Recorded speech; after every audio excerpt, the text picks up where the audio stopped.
जो इंसान के मरे हुए मन और जीवन में एक नई जान डाल देता है। मैं गारंटी के साथ यह बात कह सकता हूं कि जो कोई भी इन 60 वचनों को पूरे ध्यान से और वीडियो के अंत तक सुनेगा, उसे अपनी हर समस्या का समाधान मिल जाएगा। उसे वह सब कुछ मिल जाएगा जो वह पाना चाहता है। इसलिए इस वीडियो में एक भी विचार को मिस न करें और इस वीडियो को पूरा अंत तक सुनें। तो चलिए शुरू करते हैं। श्रीमद् भगवत गीता का पहला अनमोल वचन यह है कि जहां आपके लिए प्रेम और इज्जत नहीं है, वहां कभी मत जाओ। महाभारत का युद्ध शुरू होने से पहले श्री कृष्ण हस्तिनापुर गए थे, पांडवों की तरफ से शांति प्रस्ताव लेकर। तब शकुनी ने दुर्योधन से कहा, यह कृष्ण बड़ा मायावी है, अगर यह हमारे पक्ष में आ जाए तो समझ लो पांडव हार ही गए। तो इसकी सेवा करो, इसको अपने घर आने का निमंत्रण भेजो, इसे खुश करो। जब श्री कृष्ण हस्तिनापुर पहुंचे तो दुर्योधन ने उन्हें अपने घर आने का आग्रह किया और श्री कृष्ण से कहा, आप मेरे घर में रहिए, मेरा आतिथ्य स्वीकार कीजिए, मेरे घर में भोजन कीजिए। तो श्री कृष्ण ने दुर्योधन से कहा कि दुर्योधन, इंसान को किसी के घर तभी भोजन करना चाहिए, तभी जाना चाहिए, या तो उससे बहुत प्रेम हो, या तो हमारे जीवन में कोई बहुत बड़ी आपत्ति आ गई हो। ना तो मेरी जिंदगी में कोई आपत्ति आई है और ना ही तुम्हारा मुझसे कोई प्रेम है, तो तुम्हारे घर तो मैं कभी नहीं आऊंगा। तुम मुझे अपने घर बुला रहे हो सिर्फ और सिर्फ अपना मतलब पूरा करने के लिए, और मतलबी लोगों के घर कभी नहीं जाना चाहिए।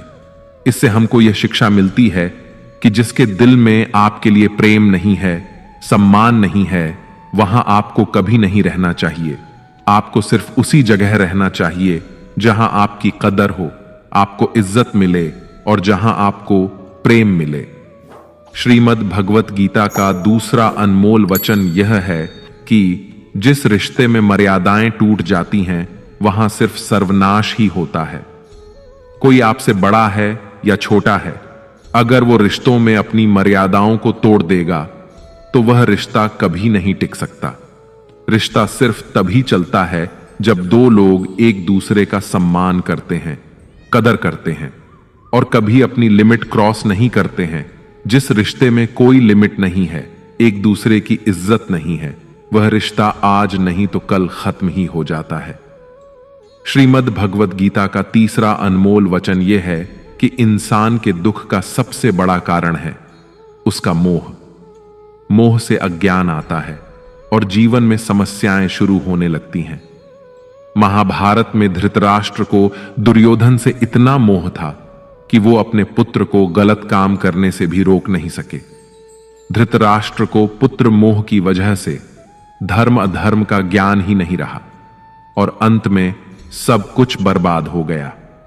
महाभारत में श्री कृष्ण ने अर्जुन से कहा था, जब ज्ञान की धारा बहती है तो सबसे पहले मोह को नष्ट करती है।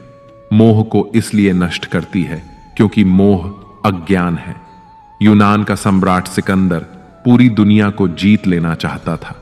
एक दिन एक नागा साधु ने सिकंदर से कहा, तू यह पूरी दुनिया जीत लेगा, उसके बाद क्या करेगा, क्योंकि इसके अलावा दूसरी कोई दुनिया है ही नहीं।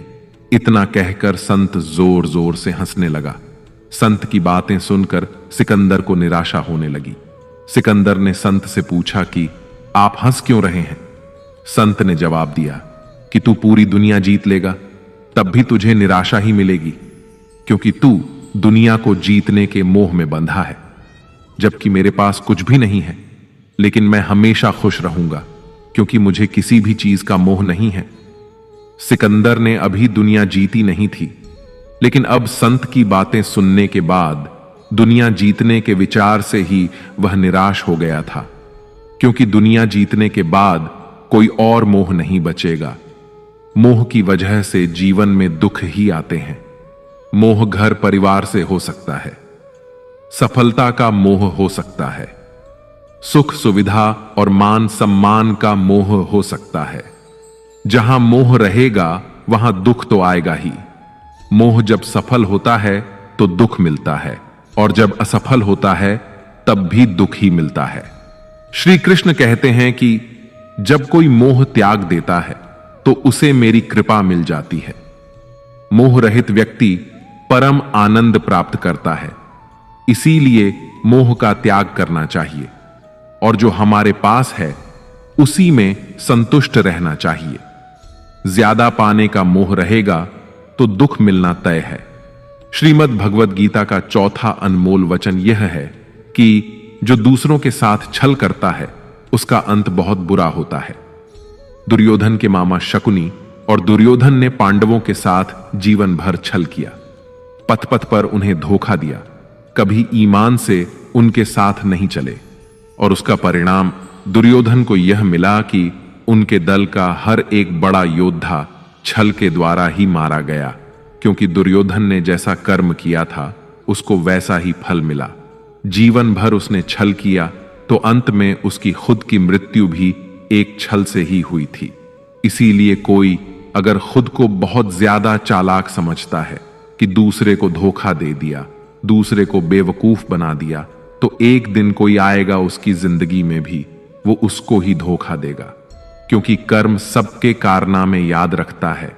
जो जैसा कर्म करता है उसको वैसा ही फल जरूर मिलता है। श्रीमद् भगवद गीता का 5वां अनमोल वचन यह है कि लोगों में अपना सहारा ढूंढना छोड़ दो। आपके मन की सबसे बड़ी कमजोरी यही होती है कि आप दूसरों में सहारा ढूंढते हैं और यही चीज आपको कमजोर बनाती है। यही चीज आपका खुद पर विश्वास खत्म कर देती है। जो लोग सोचते हैं ना कि यह तो मेरा सहारा है तो मुश्किल वक्त में मुझे काम आएगा, वही लोग मुश्किल वक्त में सबसे ज्यादा दुखी और अकेले पड़ जाते हैं। आप सिर्फ ईश्वर को अपना सहारा बनाओ। देखना, जब भी कोई मुश्किल आएगी ना तो वो किसी ना किसी रूप में आकर आपकी मदद जरूर करेंगे। दुनिया को सहारा मत बनाओ। जो खुद अपने लिए सहारा ढूंढ रहे हैं वो आपका सहारा कैसे बनेंगे? तो अपना सहारा दुनिया को नहीं, ईश्वर को बनाना चाहिए। ईश्वर आपकी सुनता है या नहीं, यह आपकी श्रद्धा, विश्वास और आस्था पर निर्भर करता है। श्रीमद् भगवद गीता का 6ठा अनमोल वचन यह है कि अपने मन को शांत रखना सीखो, क्योंकि अशांत मन जीवन में सिवाय दुख के आपको और कुछ नहीं देने वाला, और एक शांत मन आपको जीवन में प्रेम और आनंद ही देगा। दुख और सुख सिर्फ शांत और अशांत मन के परिणाम है। अशांत मन दुख को ही जन्म देता है और शांत मन परम आनंद को जन्म देता है। मन में शंकाओं को कभी जन्म ना दो। ये शंकाएं मन में गलत फहमियों के पहाड़ बना देती हैं, जिससे जीवन का सुख चैन छिन जाता है। तभी श्री कृष्ण कहते हैं कि मनुष्य को अपने मन को वश में रखना चाहिए। जो कोई अपने मन को वश में कर लेता है उसका मन उसका मित्र बन जाता है, और जो कोई अपने मन को वश में नहीं रख पाता उसका मन उसका सबसे बड़ा शत्रु बन जाता है। श्रीमद् भगवद गीता का 7वां अनमोल वचन यह है कि जिंदगी में कभी भी खुद को किसी का जरूरतमंद या मोहताज मत बनाओ, क्योंकि जब तक आप किसी के जरूरतमंद नहीं होते तब तक आपको कोई दुख नहीं पहुंचा सकता, कोई आपका फायदा नहीं उठा सकता। जिस इंसान के आप जरूरतमंद हो जाओगे वह आपका लाभ उठाना शुरू कर देता है। जिस दिन आपने अपने जीवन को किसी का जरूरतमंद बना दिया उसी दिन से आपको उसकी गुलामी करनी पड़ती है।